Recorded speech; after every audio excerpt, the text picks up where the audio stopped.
The meeting hall of the Galactic Assembly stretched as far as Dae-Won Kim could see. Thousands of alien beings filled the vast chamber, their voices mixing into a noise that hurt his ears. Dae-Won sat in the human section, a small corner near the back. He had been Earth's ambassador for 3 years now, but the elder races still treated him like a child at an adult's table. Prime Coordinator Veltharn stood at the center podium. The tall alien's skin shimmered like oil on water as he spoke about resource distribution. Dae-Won listened carefully, waiting for his turn to request better equipment for the Mars colony. He knew what would happen, the same thing that always happened. When his turn came, Dae-Won stood and made his case. Mars needed better terraforming tools. The human colony was growing, but the work moved too slowly with their current machines. He kept his voice steady and professional. Veltharn barely looked at him. The request was denied. Again, Mars was low priority. Humanity was still too new to the galaxy. They should be grateful for what they already had. The other ambassadors nodded in agreement. Some didn't even bother to hide their smirks. Dae-Won sat down, his jaw tight. He sent a message to Mars immediately. Hyojin Park would not be happy with this news. On Mars, Hyojin stood in the control room of the terraforming station. Red dust covered everything outside the thick windows. She had been the lead engineer here for 5 years, watching her equipment break down while the assembly debated whether humans deserved replacements. Her team worked with machines held together by spare parts and hope. The message from Dae-Won arrived. Request denied. Hyojin read it twice, then slammed her hand on the desk. Her assistant jumped at the sound. She apologized quickly, but the frustration burned in her chest. They treated humans like beggars, like humans couldn't think for themselves. That night, Hyojin couldn't sleep. She pulled up old Earth files on her terminal, searching through historical engineering projects. Humanity had solved impossible problems before joining the galaxy. Before they learned to beg aliens for permission, she dug deeper into the archives, looking at military projects from centuries past. A file caught her eye. Railgun research from the 2040s. Electromagnetic acceleration. The project had been abandoned when humanity developed better weapons, but the theory was sound. Very sound. Hyojin sat up straighter, her mind racing. She sent the files to Dr. Tae-Ho Lee, a physicist at the Seoul Research Institute on Earth. Tae-Ho was brilliant and, more importantly, he thought like she did. He didn't accept limitations just because someone else said they existed. Tae-Ho received the files at breakfast. He almost dropped his coffee when he understood what Hyojin was suggesting. An electromagnetic mass driver, but not a small one. A massive one, big enough to launch payloads across the solar system.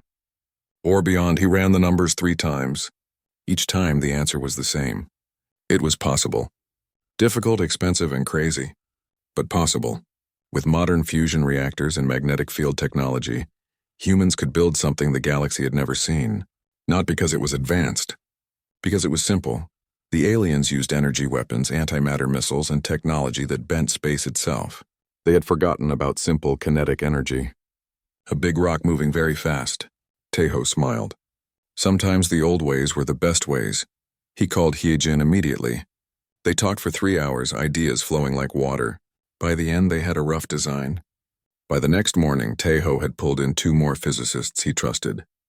They worked in secret, refining the concept. Word reached General Mi-sun Choi 2 weeks later. Someone in the research institute had mentioned the project to the wrong person, or maybe the right person. Mi-sun had been watching for opportunities like this. She arrived at Tae-Ho's lab without warning. The physicist nearly had a heart attack when he saw the general's uniform. Mi-sun was famous in military circles. Tough, smart, and known for seeing 10 steps ahead of everyone else. She listened to their presentation in silence. Tae-Ho showed her the calculations, explained the theory, described what this machine could do. When he finished, Mi-sun stood and walked to the window. She looked out at the city for a long moment. Then she turned back to them with a smile that was not entirely friendly. She understood what they had created. Not just a construction tool, a weapon that could hit any target in the solar system, maybe beyond. A weapon the aliens wouldn't see coming, because they thought humans were too primitive to be dangerous. Mi-sun made a decision that changed everything. The project would continue, but it would be classified. Top secret. She would personally ensure it got funding and protection. In exchange, the design would be modified for military purposes first. Construction second Taeho started to protest. This was supposed to help with terraforming. Misun cut him off with a raised hand.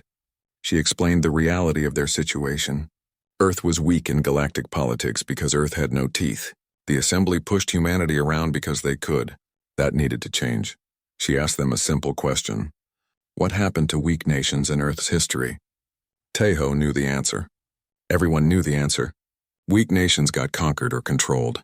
The galaxy was no different from old Earth, just bigger. The team agreed. The project moved forward under military oversight. They called it Prometheus. The name felt right. Humanity stealing fire from the gods again. Over the next month, more people joined the project. All carefully selected, all sworn to secrecy. They included military engineers, power systems experts, and material scientists. Hyjin came to Earth to help with the practical design. Her experience with large-scale construction was essential. The biggest question was where to build it. Earth was too visible, too many satellites and monitoring systems. Then Hyjin suggested Mars, specifically the Valles Marineris Canyon system, the deepest canyon in the solar system, perfect for hiding a 17-kilometer gun barrel. They could disguise it as expanded terraforming equipment. Mars already had massive construction projects. One more wouldn't draw attention. At least that was the hope. Misun approved the plan. She arranged for materials to be shipped to Mars as part of normal supply runs. Nothing too obvious. Nothing too fast. Patience was important. Rush this and the aliens would notice. Back at the Assembly, Daewon continued his work, unaware of Prometheus. He attended meetings, filed reports, and tried to improve Earth's position through diplomacy. It was slow work, frustrating work, but it was all he could do. Meanwhile, on Mars, Hyjin began selecting construction sites. She walked the canyon floor, checking rock stability and underground structures. The site needed to support enormous stress. The magnetic acceleration would create forces that could tear apart weak foundations. She found the perfect location. A straight section of canyon with solid bedrock beneath, deep enough to hide the installation, remote enough to keep away curious workers. She marked the coordinates and sent them to Misun. The general reviewed the plans one final time. Everything was ready. The funding was secured through hidden military budgets. The personnel were selected and briefed.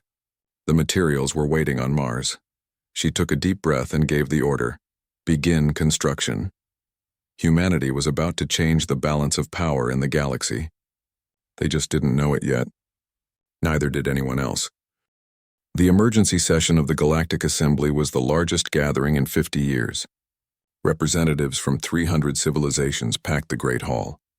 Daewon Kim stood alone at the center podium, surrounded by thousands of hostile alien faces. Prime Coordinator Veltharn spoke first. His voice carried across the chamber with cold fury. Humanity had violated the spirit of galactic peace. They had created a weapon of mass destruction without permission or oversight. This was unacceptable. This was dangerous. This would not be tolerated. Other voices joined in. The collective accused humans of military aggression. The Dominion called it a threat to stability. Smaller powers demanded answers. Why had humans built this weapon? What were they planning?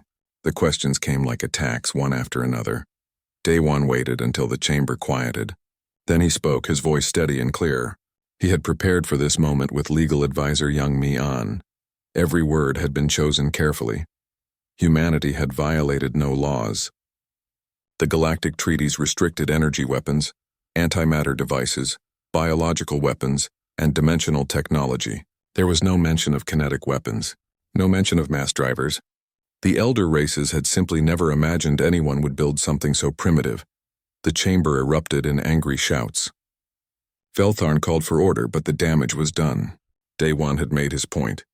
Humanity had found a loophole, a big one, and they had driven an entire weapon system through it. Legal debates raged for hours. Some argued that the spirit of the law was clear. Others pointed out that laws meant nothing if they were not written correctly. Young Mi had researched galactic legal history thoroughly. Precedent was on humanity's side. If it wasn't explicitly forbidden, it was allowed. But legal arguments didn't stop the Hegemony Trade Collective. Merchant Prince Zarlon stood and announced economic sanctions. All trade with human worlds would cease immediately. No hegemony ships would dock at human stations. No hegemony goods would be sold to human colonies. Humanity would be isolated until they dismantled their weapon.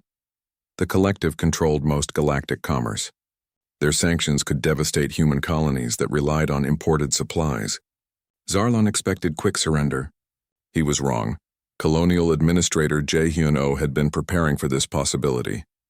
Human colonies had been building self-sufficiency for months. Food production, manufacturing, medicine, everything they might need to survive alone. The sanctions would hurt, but they wouldn't kill. More importantly, Jae-hyun had been talking quietly with minor powers who hated the hegemony monopoly. Small civilizations that paid too much for basic goods because the collective controlled all major trade routes. They saw opportunity in humanity's defiance. Within 3 weeks, human worlds had established direct trade relationships with 17 independent civilizations. No hegemony middlemen, no inflated prices, just fair commerce between equals. The minor powers got better deals. Humans got everything they needed. The hegemony got nothing. Zarlon watched his economic empire crack. Other powers saw that the hegemony could be challenged. More civilizations approached Earth for trade deals. The sanctions had backfired spectacularly. Instead of isolating humanity, they had isolated the collective. While economic warfare raged, the Dominion prepared for real war. Fleet Commander Kairos assembled a strike force near the human border. 50 warships, battle-tested crews, advanced weapons. He believed humanity's cannon was powerful but limited, too slow to reload, too difficult to aim at moving targets, useless against a mobile fleet. Admiral In-ho Kang watched the buildup from Earth's orbital command center. His defense fleet was small. 20 ships, most of them outdated. In a conventional fight, the Dominion would crush them in minutes. But this wouldn't be a conventional fight. Intelligence Officer Ji-woo Nam provided daily updates on Dominion movements. She had sources inside their military. Not spies exactly, just people who talked too much. She learned that Kairos planned to seize human mining colonies in the outer system, test humanity's resolve, see if they would actually use their weapon over a few rocks and ice. In-ho reported this to General Mi-sun Choi. They discussed options late into the night. Fighting conventionally was suicide. Surrendering the colonies would show weakness. But using Prometheus against ships might fail. The cannon was designed for static targets, not moving vessels. Then strategic analyst Haewon Ro proposed something brilliant. Don't target the ships. Target what the ships need. Command stations, supply depots, communication relays, the infrastructure that made fleet operations possible. Destroy those and the fleet becomes blind and helpless. Better yet, target installations deep in Dominion space, places they thought were safe. Show them that nowhere was beyond reach. That would send a message far stronger than destroying a few ships. Mi-sun approved the plan immediately. She contacted the other Prometheus installations. Luna, Titan, and Ceres were all operational now. 4 mass cannons all ready to fire. Each one aimed at a different target in Dominion territory. The targets were chosen carefully. Military command stations and uninhabited systems. Massive installations that coordinated Dominion fleet movements, critical to their operations but with no civilian population. Hitting them would cripple Dominion military capability without killing innocents. Se-yeon Kwan calculated firing solutions for all 4 shots. The complexity was staggering. The targets were hundreds of millions of kilometers away, moving in different directions. The projectiles would take hours to reach them. Every factor had to be perfect. She worked for 3 days straight, barely sleeping. Dr. Tae-ho Lee checked her calculations independently. They matched perfectly. Navigation Officer Min-ho Pak verified the orbital mechanics. Everything was ready. The Dominion made their move. Kairos sent his strike force to Proxima Station, a human mining colony 20 light hours from Earth. Station Commander Dong-hyun Park evacuated all civilians immediately. His security team prepared to defend the station, knowing they couldn't win. The Dominion fleet arrived expecting easy victory. They found an empty station. No resistance, no defenders, just automated systems and a recorded message. Dong-hyun's voice played across all channels. The station was evacuated. No one would die here. But the Dominion should know that humanity was about to demonstrate the price of aggression. Kairos laughed at the message. Empty threats from desperate primitives. He ordered his ships to take the station. At the same moment, 400 million kilometers away, General Mi-sun Choi gave the order to fire. 4 Prometheus installations fired simultaneously. 4 50-ton projectiles launched at relativistic speeds. The energy signatures were visible across multiple star systems.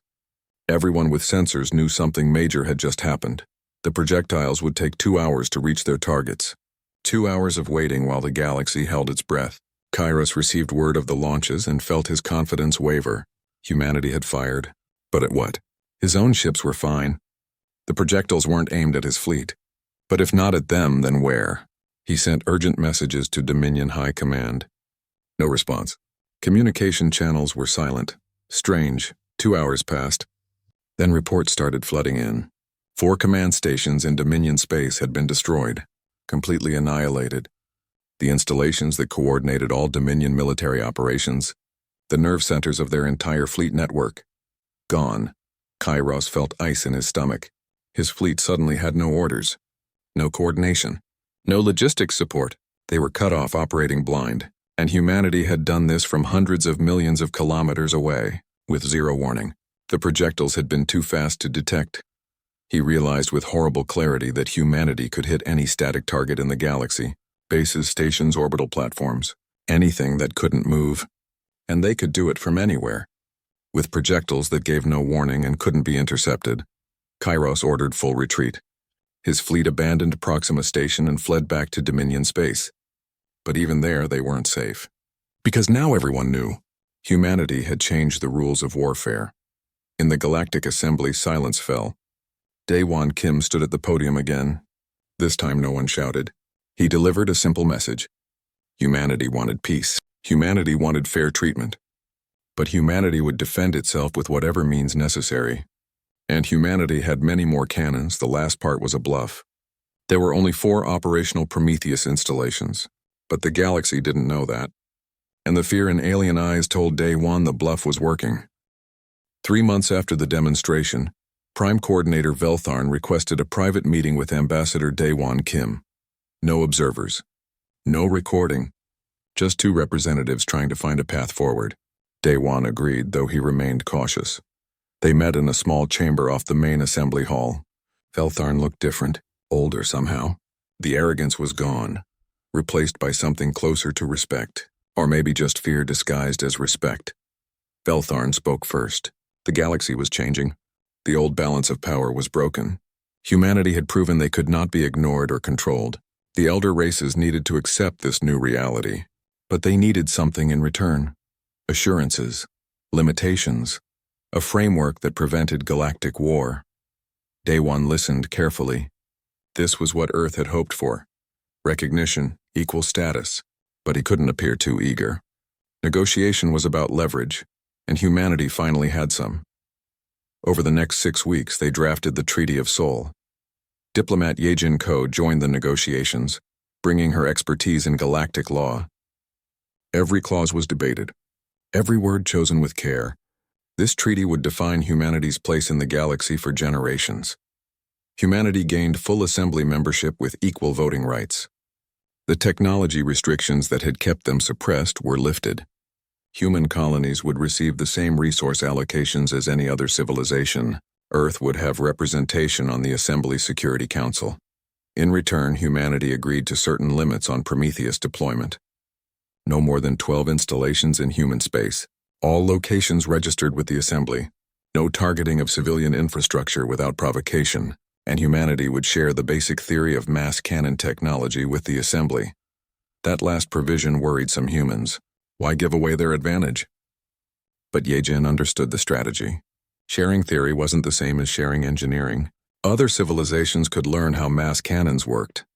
But building one required decades of experience with electromagnetic systems, materials science, and precision engineering. Knowledge humanity had developed over centuries. More importantly, sharing the theory made humanity appear cooperative, reasonable, not a threat but a partner. That perception was worth more than any technical secret. The treaty was signed in a ceremony watched by the entire galaxy. Daewon placed his signature beside Veltharn's, making it official. Humanity was no longer a junior member tolerated by elder races. They were equals, But the effects of Prometheus reached far beyond legal documents. The galaxy's economy was restructuring itself around humanity. Economist Jin Woo Moon tracked the changes with amazement. Human technology, previously dismissed as primitive, now commanded premium prices. Alien scientists wanted to understand human engineering philosophy. Why had humans succeeded where older civilizations failed? The answer was simple but profound. Humans didn't assume complexity was better. They looked for the most efficient solution, not the most advanced one. Universities across the galaxy began offering courses in human engineering principles. Major corporations hired human consultants.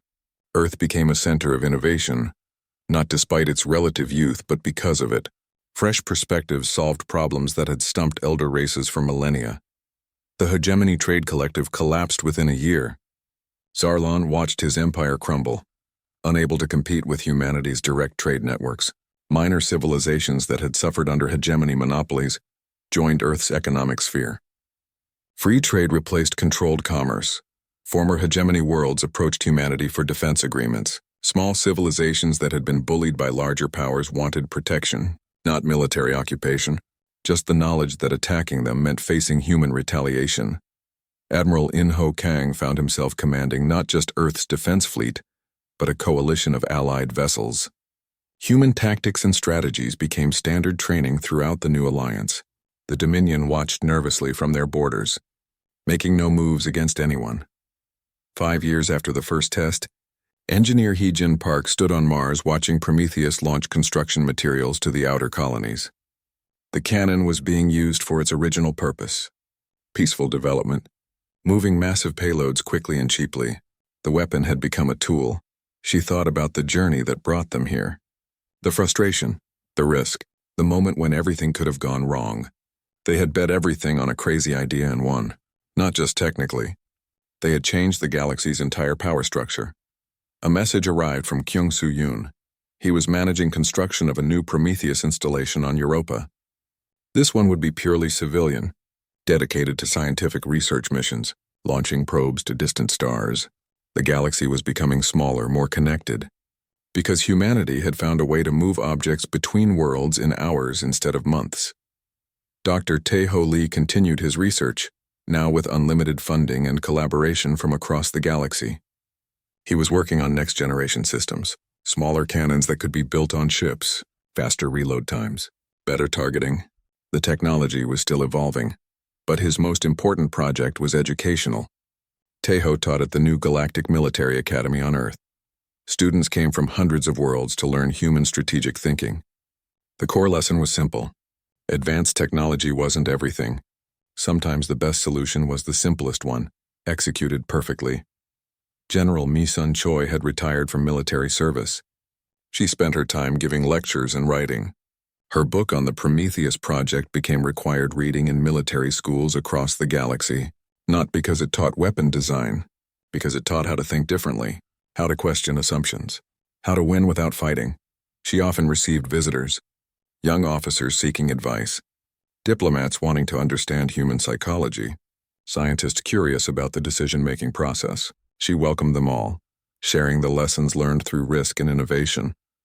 One particular visitor stayed in her memory, a young alien officer from a minor civilization. His people had been oppressed for generations. He asked Mi-sun how his people could become strong, how they could stand up to larger powers. Mi-sun told him what she told everyone. Strength wasn't just military power.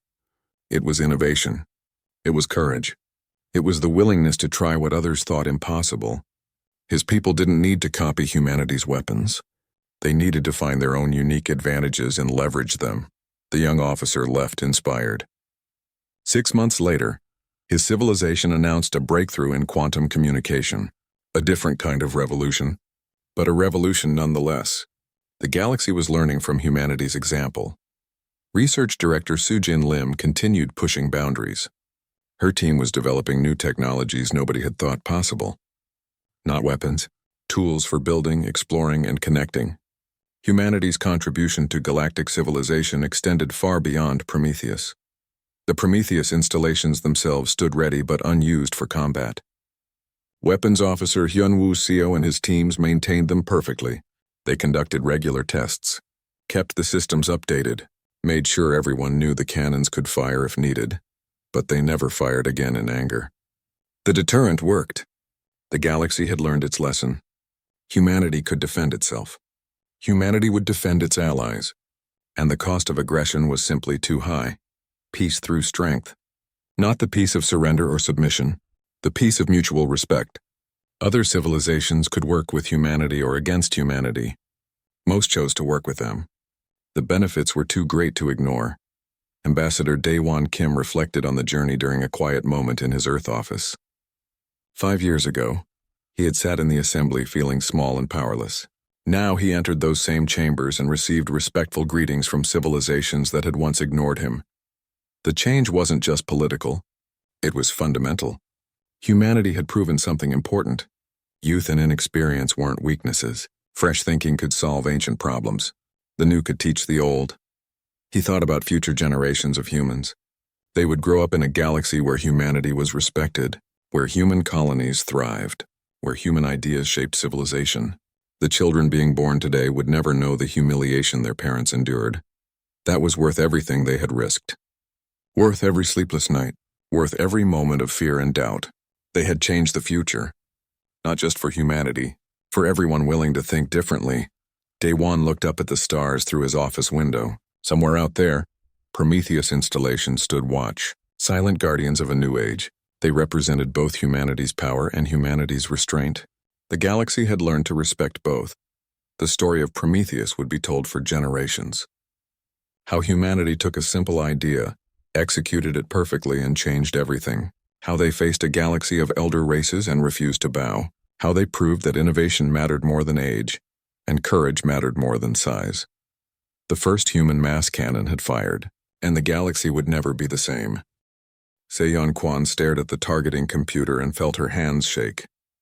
Not from fear, from excitement. After 18 months of construction, Prometheus was ready for a full test. A real test. And she was responsible for making sure the shot hit its target. The target was an asteroid designated KR557. Dead rock. No minerals worth mining, no colonies nearby, just floating in the outer system, 90 million kilometers from Mars. At the speeds Prometheus could achieve, the flight time would be 93 minutes. Se-Yeon had calculated the firing solution 17 times. Each time the numbers came out the same. But she kept checking anyway. At these velocities, the smallest error would send the projectile into empty space. Mars's rotation, orbital movement, target trajectory, gravitational effects from every major body in the system. All of it had to be perfect. General Mi-sun Choi arrived on Mars 3 days before the test. She moved through the Prometheus facility like a ghost, watching everything, saying little. The workers felt the pressure of her presence. This was it. The moment that would prove whether humanity had created something revolutionary or just an expensive hole in the ground. The projectile for this test weighed 50 tons. Pure tungsten core wrapped in ceramic ablative layers. It looked like a giant bullet, 6 meters long and perfectly smooth. Getting it into position took 4 hours and 3 heavy loaders. The loading mechanism alone had cost millions to develop. Dr. Tae-ho Lee supervised the final system checks personally. Every acceleration ring, every power coupling, every sensor and safety system. Nothing could be overlooked. A malfunction at full power could destroy the entire installation and kill everyone within 10 kilometers.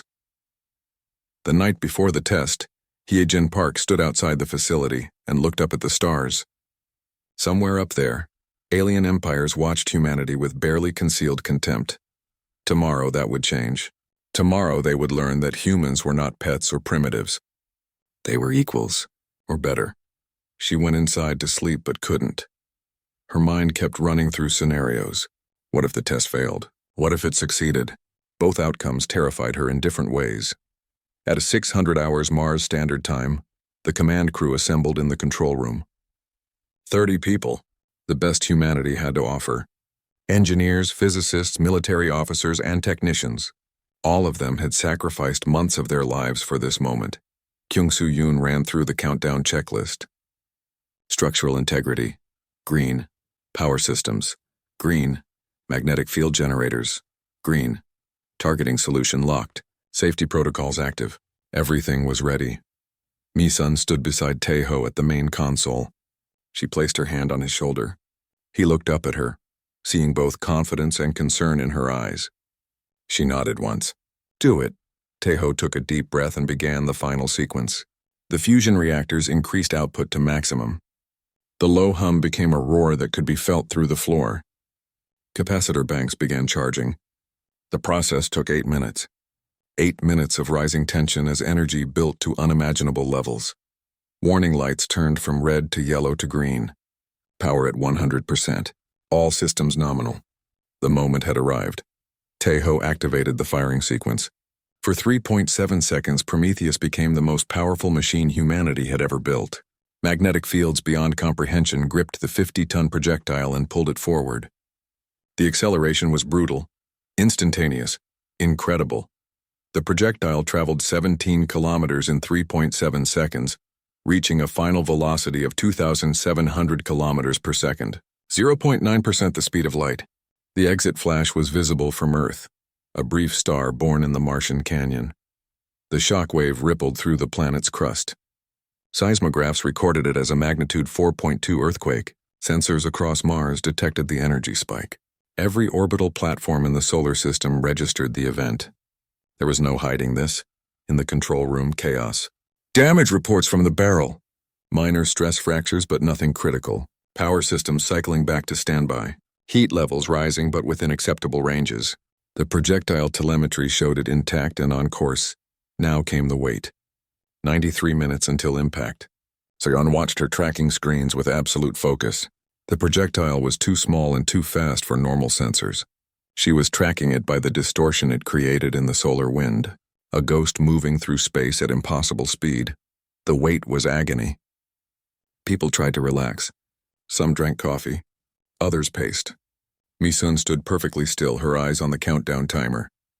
Heejin checked structural reports for the 100th time. Teho ran simulations of the impact, calculating expected energy release. 90 minutes passed. Then 92. Sayan's screen suddenly lit up with alerts. Impact detected. She routed the sensor data to the main display. The asteroid had ceased to exist. One moment it was there, a rock 600 meters across. The next moment nothing, just an expanding cloud of plasma and debris. The kinetic energy release was measured at 115 megatons, equivalent to the largest nuclear weapons humans had ever built. But this wasn't nuclear, it was just momentum. Mass times velocity squared. The control room erupted. People cheered, hugged, cried with relief. 18 months of work. Billions of dollars. Careers and lives on the line. And it worked. It actually worked. Misun allowed herself a small smile. Then she looked at Communications Officer Yoonji Shin and her smile faded. Eunji's face was pale as she listened to incoming messages. Every major power in the galaxy was demanding answers. The energy signature had been detected across half the solar system. Everyone knew humanity had done something. They just didn't know what yet. On Earth, Daewon Kim was in an emergency meeting when the news arrived. The assembly had detected an enormous energy release from Mars. They wanted immediate explanations. Some delegates were demanding inspections. Others talked about sanctions. A few quietly mentioned military action. Daewon played dumb as long as he could. Probably a reactor accident, maybe a mining explosion. He would investigate and report back. The aliens didn't believe him, but they couldn't prove anything. Not yet. Then Wanshik Bey, a sensor technician on the assembly's orbital platform, made a discovery. He was human, assigned to monitor the outer system. He had tracked the projectile's flight path. He knew where it came from and where it went. And he knew what it meant. Wanshik sent the data to his supervisors before he thought better of it. Within an hour, every major power had the information. Mars had launched something moving at relativistic speeds, something that had destroyed an asteroid with pure kinetic impact. Humanity's secret was out. The galaxy knew, and they were terrified, because this wasn't exotic technology they could study or steal. This was simple physics weaponized to horrifying effect. Any civilization could build this if they were willing to try.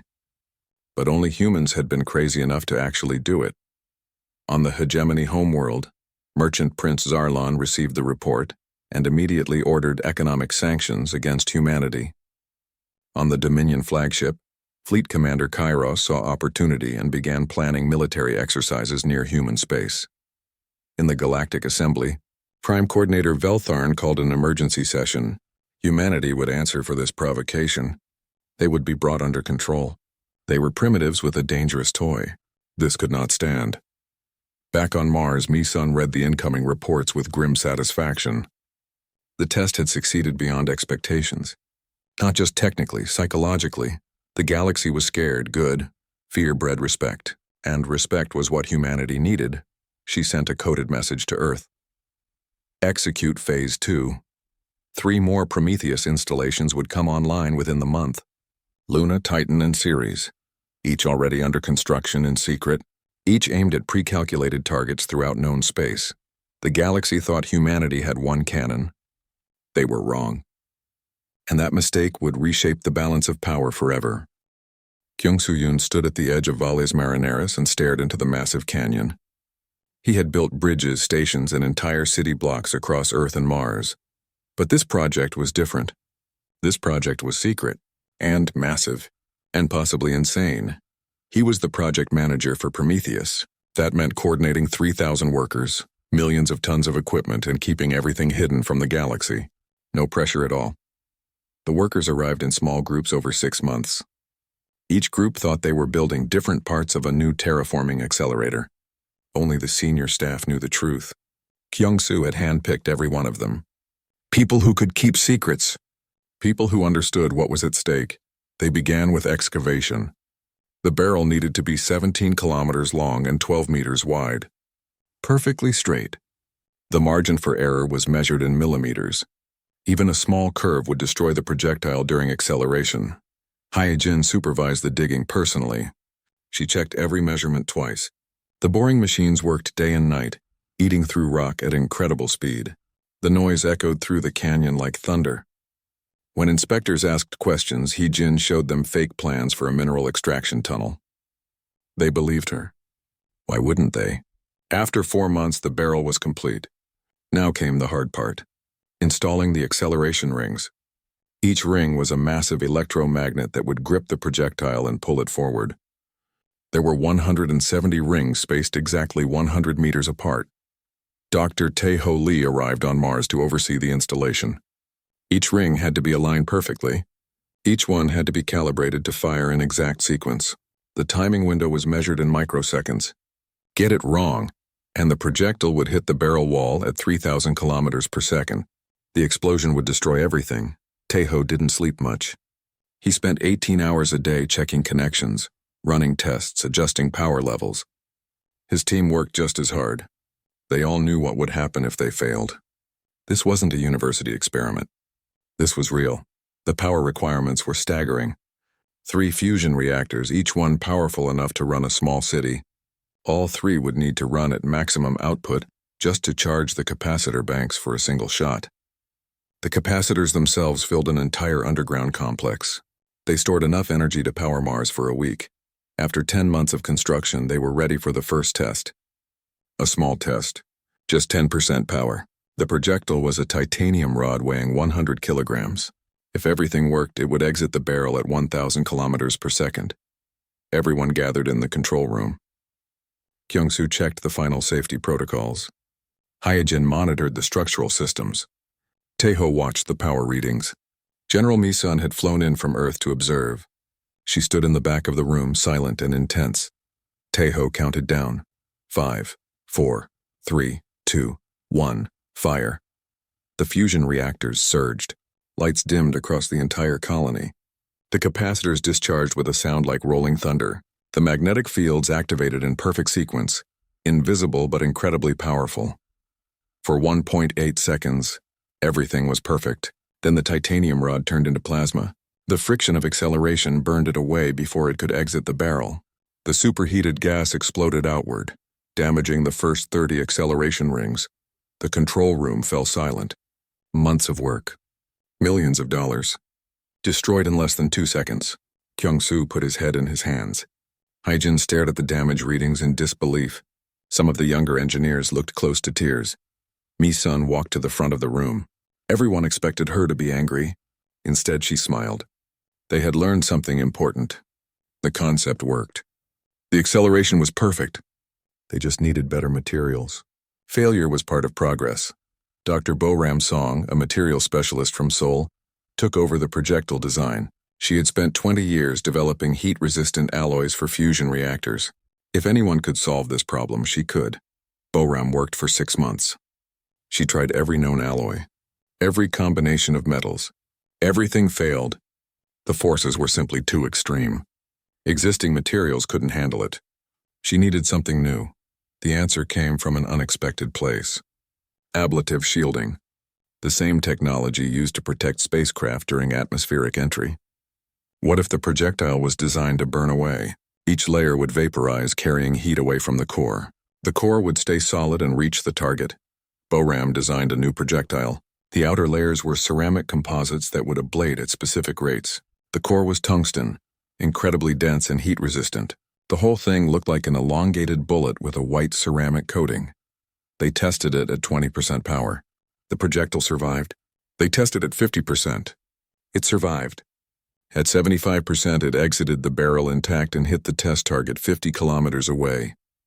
The impact created a crater 30 meters wide. The team celebrated that night. Real progress at last. But they couldn't relax for long. New problems appeared constantly. Power distribution, cooling systems, targeting computers. Each solution created new questions. Worse, they had visitors. Inspector Cormac of the Galactic Assembly arrived on Mars without warning. The Assembly wanted to check on human construction projects. Just routine inspections. Nothing to worry about. Captain Sung Ho Han commanded the Mars orbital station. He received word of Cormac's arrival with growing dread. The inspector was not stupid. If he saw Prometheus, he would know immediately what it really was. Sung Ho coordinated with He Jin to prepare false documentation. They created detailed reports about the terraforming project. They prepared fake work sites far from Valles Marineris. They coached workers on what to say if questioned. Cormac spent 2 weeks on Mars. He asked many questions. He reviewed power consumption records and noticed something strange. Mars was using far more energy than the official projects required. Where was all that power going? He Jin explained that the new fusion reactors were less efficient than expected. They were working on improvements. It was technically true. The reactors were working at maximum capacity, which reduced their efficiency. Cormac seemed satisfied but made notes about everything. After the inspector left, Sung Ho sent an urgent message to Earth. They had maybe 6 months before someone noticed the inconsistencies in the reports. Maybe less. Prometheus needed to be finished soon, or the secret would be exposed. On Earth, Intelligence Officer Ji-Woo Nam monitored galactic communications. She noticed increased chatter about human activities. The Hegemony Trade Collective was asking questions. The Dominion had moved ships closer to human space.